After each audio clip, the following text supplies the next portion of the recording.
Boa tarde, queridos irmãos, queridas irmãs. Agradecemos o amoroso convite feito pela direção do Instituto Espírita Terceira Revelação Divina para trazermos algum tema que seja do interesse dos queridos irmãos, de todos nós. Escolhemos o tema Pai Nosso, ou a oração dominical. Esse tema encontra-se inserido no capítulo 28 do Evangelho segundo o Espiritismo e está também no Evangelho de Mateus, capítulo 6, versículos 9 a 13. O Pai Nosso é a única oração que Jesus ensinou aos apóstolos e que varou séculos e que nós, praticamente todos nós, conhecemos esta oração. Porém, Allan Kardec coloca no prefácio desta oração, coloca como a primeira oração, a mais importante, neste capítulo do Evangelho, chamado Coletânea de Preces Espíritas. Ele coloca no prefácio que a maioria das pessoas tem decorado esta oração e não consegue perceber-lhe o sentido profundo, apesar de ser uma oração concisa. A grande maioria das pessoas não consegue perceber o sentido profundo desta oração.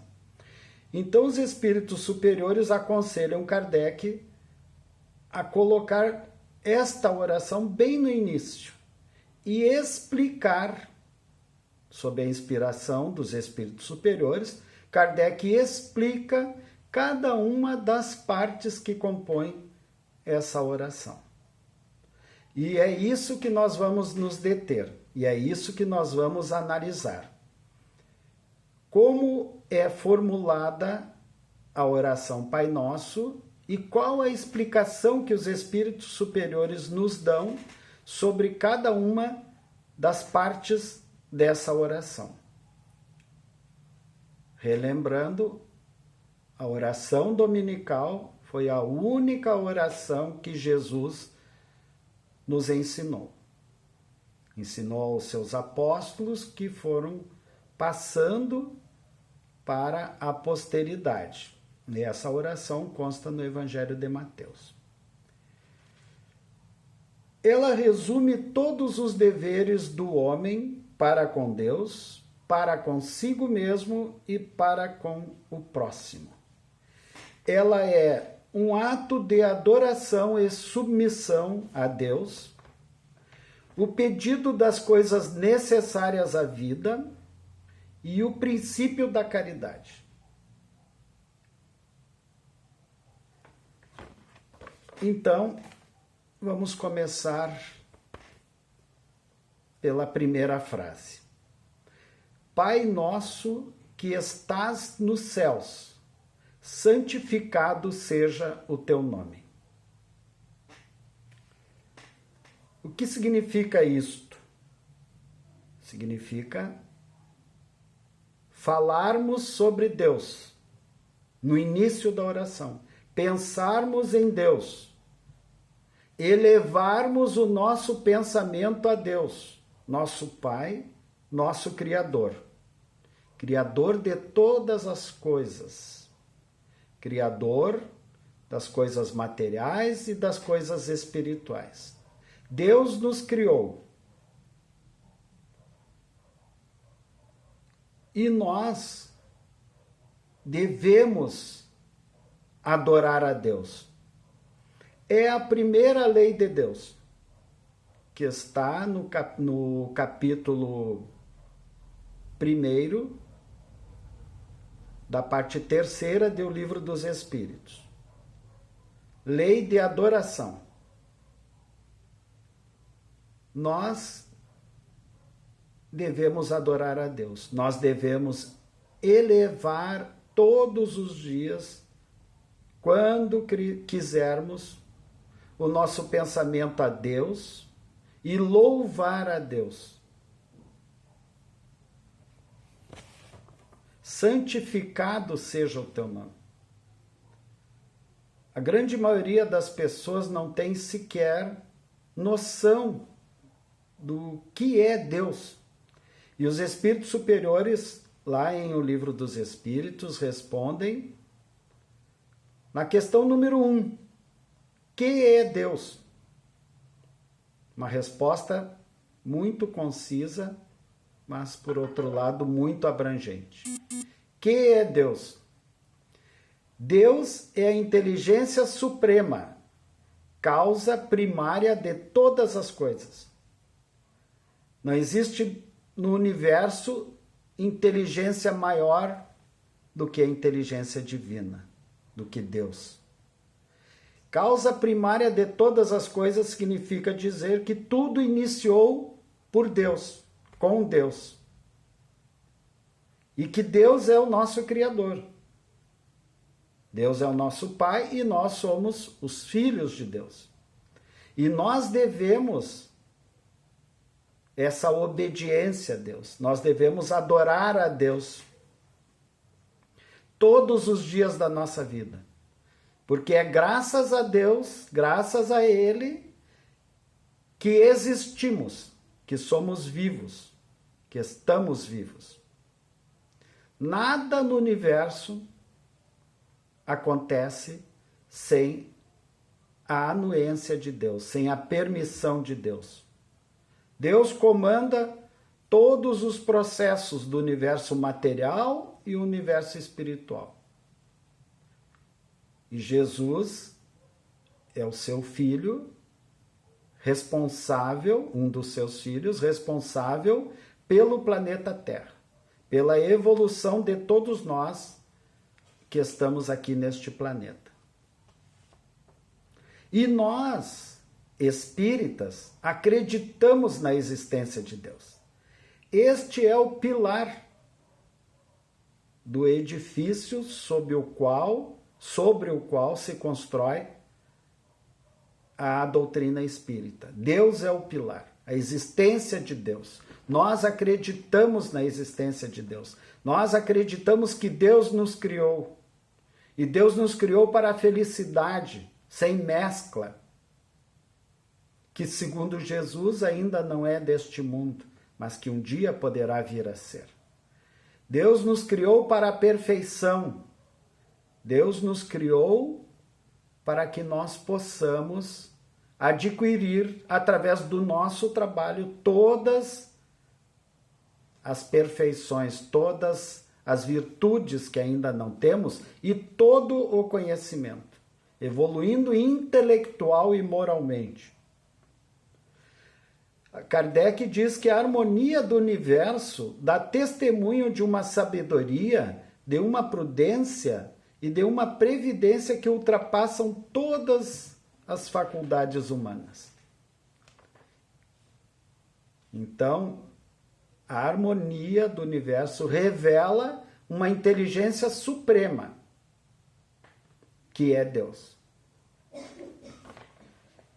E devemos nos postar perante a divindade de uma forma humilde, sabedores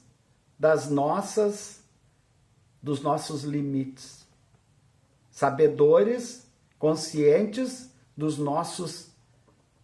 das nossas inúmeras dificuldades, inclusive para compreender Deus.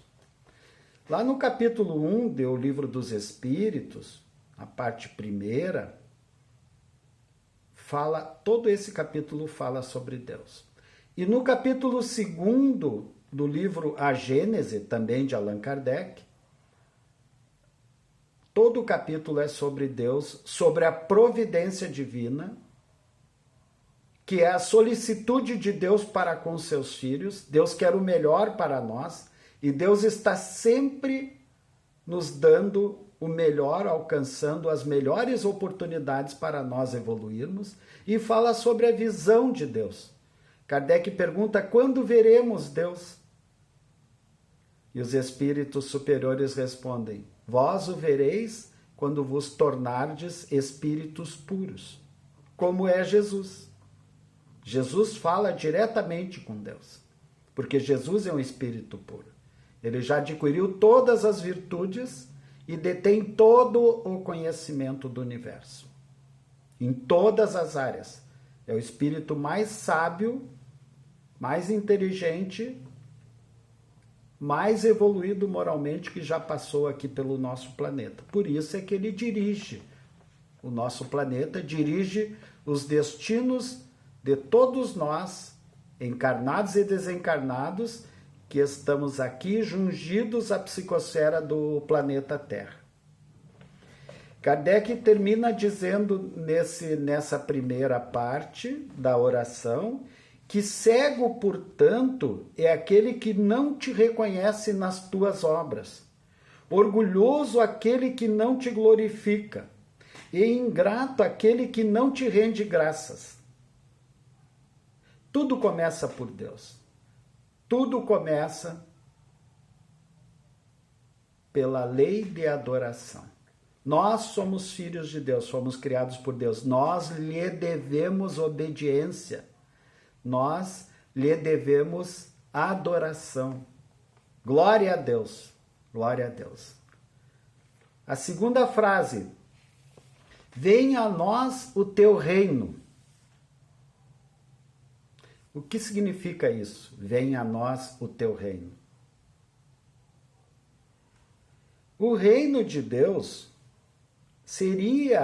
é aquele em que todas as suas criaturas, espíritos inteligentes, encarnados e desencarnados, obedecessem às suas leis. As leis de Deus, que estão ali. Em primeiro lugar, estão gravadas na nossa consciência. Em segundo lugar, se nós quisermos recordar e estudá-las uma a uma, essas leis morais que regem o mundo dos espíritos encarnados e desencarnados, nós poderemos ir na parte terceira do Livro dos Espíritos, de Allan Kardec, e lermos uma por uma dessas leis. Se nós seguíssemos as leis de Deus aqui neste planeta, todos nós seguíssemos, nós seríamos felizes.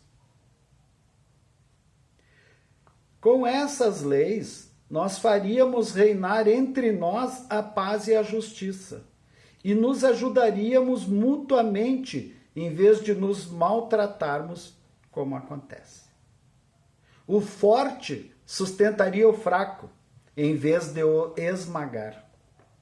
Nós evitaríamos os males que geram os abusos e os excessos de todas as ordens. Kardec diz mais que todas as misérias da vida deste planeta decorrem da violação de uma ou mais das leis de Deus. E que não há uma só infração delas que não acarrete consequências fatais. Todos os nossos pensamentos, palavras e atos contrários à lei de Deus geram consequências funestas para nós. E essas consequências nós haveremos de repará-las. Essas infrações às leis de Deus não ficam impunes. Mais cedo ou mais tarde, nós vamos ter que pagar pelos erros cometidos.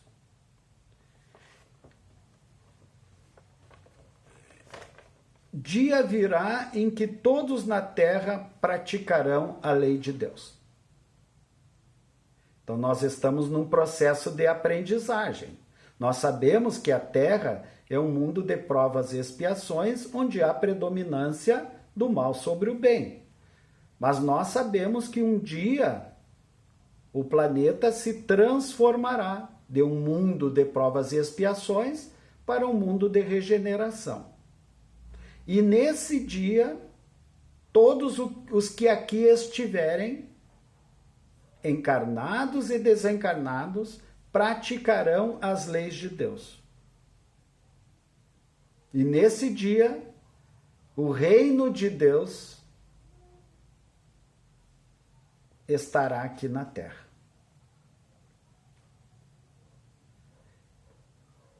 Todos te reconhecerão por soberano Senhor de todas as coisas, e o reinado das tuas leis será o teu reino na terra. São palavras de Allan Kardec no final dessa proposição.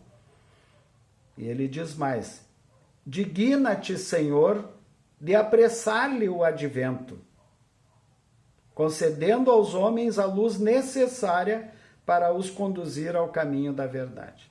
O Espiritismo, o conhecimento da doutrina espírita, proporciona o conhecimento da verdade, daquilo que interessa ao espírito.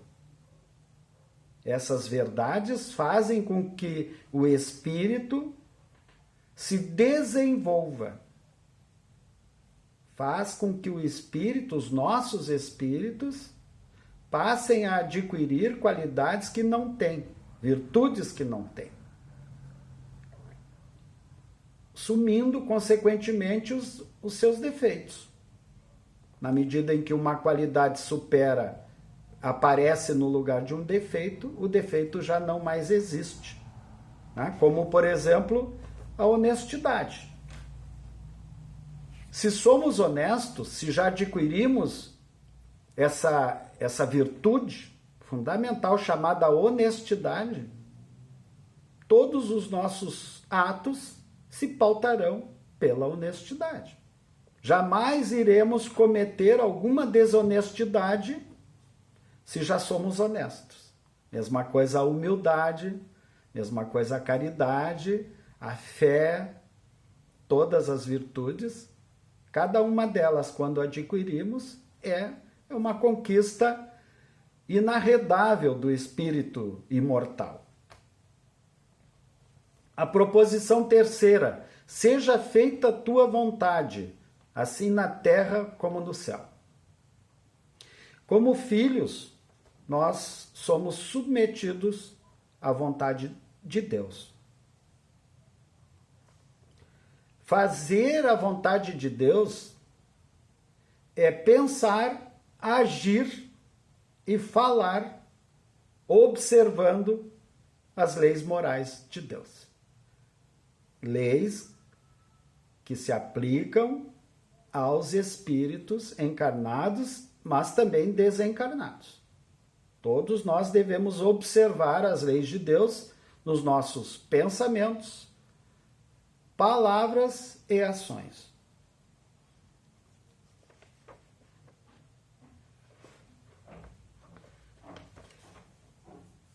Seja feita a vontade de Deus significa dizer que nós podemos fazer os nossos pedidos a Deus. Nós podemos construir os nossos planos e metas. Mas devemos aceitar aquilo que Deus tem para nós. Deus tem para nós um plano. Essa frase todos nós já ouvimos. Deus tem um plano para ti. E devemos aceitar o plano de Deus para todos nós, se quisermos ser felizes já aqui na terra. O pão nosso de cada dia dá-nos hoje. Dá-nos a sustentação do corpo, como? Através do nosso trabalho.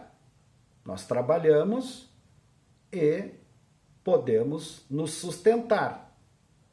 Podemos sustentar o nosso corpo, podemos adquirir o necessário. Aqui cabe um parênteses bastante grande.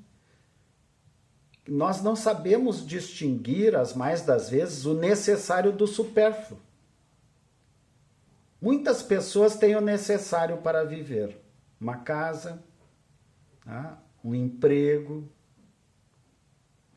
o alimento de cada dia, a vestimenta de cada dia, um carro. E aí começa a querer o supérfluo. Tem um carro, já quer 2 carros, ou 3, ou 4. Tem uma casa, já quer mais casas, mais apartamentos. Tem um cargo na empresa, já quer ser o chefe, o dono da empresa, o maioral. E a vida moderna está sempre nos insuflando novas necessidades, mas que nós não sabemos distinguir a necessidade real da necessidade fictícia. Então, através de um defeito muito grave, chamado ambição, nós queremos cada vez mais, sempre mais, e nada nos faz feliz. É só nós prestarmos atenção na vida que os ricos levam. É uma vida feliz. Eles têm tudo, têm o necessário e têm o supérfluo. Eles são felizes. Nem a riqueza, nem a beleza, nem a fama garantem a felicidade. Porque aquele que é rico, aquele que é belo, aquele que é famoso, se não estiver cumprindo as leis morais que regem o universo, não será feliz. Todos nós temos que pautar os nossos pensamentos, palavras e atos pelas leis de Deus. Temos que agir, pensar e falar de acordo com as leis de Deus. Só assim seremos felizes. Caso contrário, não seremos felizes. Então devemos trabalhar. O trabalho, ele exerce um poder traz consequências para a inteligência. Quanto mais nós trabalharmos, mais nós desenvolveremos a nossa inteligência. Então temos que continuar trabalhando sempre. Mesmo depois de aposentados, podemos fazer algum trabalho voluntário junto à comunidade, junto aos centros espíritas. Qualquer tipo de trabalho, não precisa ser remunerado, é imprescindível para a evolução do espírito. Qualquer tipo de trabalho. Perdoa as nossas dívidas, assim como perdoamos aos que nos devem. Perdoa as nossas ofensas, assim como perdoamos aos que nos ofendem. Kardec diz que cada uma das infrações às leis de Deus é uma ofensa que fazemos a Deus. E uma dívida contraída que cedo ou tarde teremos de saldar. E diz mais, aqui é uma passagem importante para a compreensão deste item. Pedimos a Deus que nos perdoe pela sua infinita misericórdia, sob a promessa que fazemos a Deus de nos esforçarmos para não contrair novas dívidas. A lei de caridade diz que nós devemos assistir os nossos semelhantes em suas necessidades. Mas também caridade significa esquecimento e perdão das ofensas. Porque sem esquecer e perdoar as ofensas que os outros nos fazem, com que direito iremos reclamar a indulgência de Deus, o perdão de Deus para os nossos erros. Com que direito? E que devemos sufocar em nossa alma todo ressentimento, todo ódio, todo rancor e também todo sentimento de vingança, se formos ofendidos.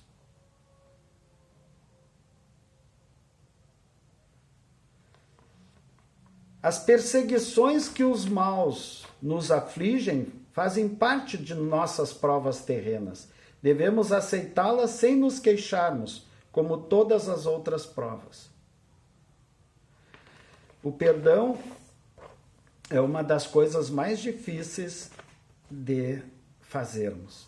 Mas quando nós conseguimos, isto nos dá uma alegria imensa, uma alegria interior imensa a todos nós que perdoamos. Não nos deixes entregues à tentação, mas livra-nos do mal. Jesus dizia que todos nós devemos vigiar e orar. Vigiar o quê? Vigiar os nossos pensamentos. Porque não sabemos se os pensamentos maus são nossos, originados em nossa própria alma, em nosso próprio espírito, ou de uma fonte externa, de um espírito desencarnado que está nos insuflando esse mau pensamento. Um espírito obsessor, um espírito que quer o nosso mal. Então não sabemos a origem. Então devemos ficar vigilantes, ficar atentos. E cada vez que assomar em nossa consciência um mau pensamento, devemos orar. Imediatamente, para afastar de nós esse mau pensamento. Nós temos junto a nós um anjo da guarda. Ele está sempre nos auxiliando, sempre nos iluminando, sempre nos orientando, sempre nos aconselhando. Mas nós devemos estar nessa sintonia fina com os nossos anjos da guarda. Chamá-los sempre que estivermos em dificuldade, ou para pedir um conselho, ou para pedir uma orientação, e ele virá imediatamente. Evidente que ele tem outras coisas para fazer no plano espiritual. Outras tarefas, outros trabalhos. Mas quando nós estivermos precisando, é só chamar que ele vem imediatamente. E por último, assim seja. Então, Kardec explica que o assim seja significa que seja da tua vontade, Senhor, que os nossos desejos se realizem. Mas nos inclinamos diante de tua sabedoria infinita. Que em todas as coisas que nos escapam à compreensão, se faça a tua santa vontade, e não a nossa, pois somente queres o nosso bem, e sabes melhor do que nós o que nos convém. O assim seja significa isso. Deus, que seja feita a vontade de Deus, e não a nossa. Se a vontade de Deus coincidir com a nossa, que bom. Nós seremos felizes e agradecidos a Deus por Deus atender aos nossos anseios, aos nossos pedidos, aos nossos desejos. Então, essa oração é um ato de adoração e de submissão à vontade de Deus. É um ato de fé, uma profissão de fé do espírita, de todos os cristãos. Nós acreditamos em Ti, Senhor, nós Te amamos assim como Tu nos ama. E nós sabemos que Tu queres o melhor para nós. Nós confiamos plenamente em Ti, Senhor. E nós trataremos os nossos irmãos sempre obedecendo às Tuas leis.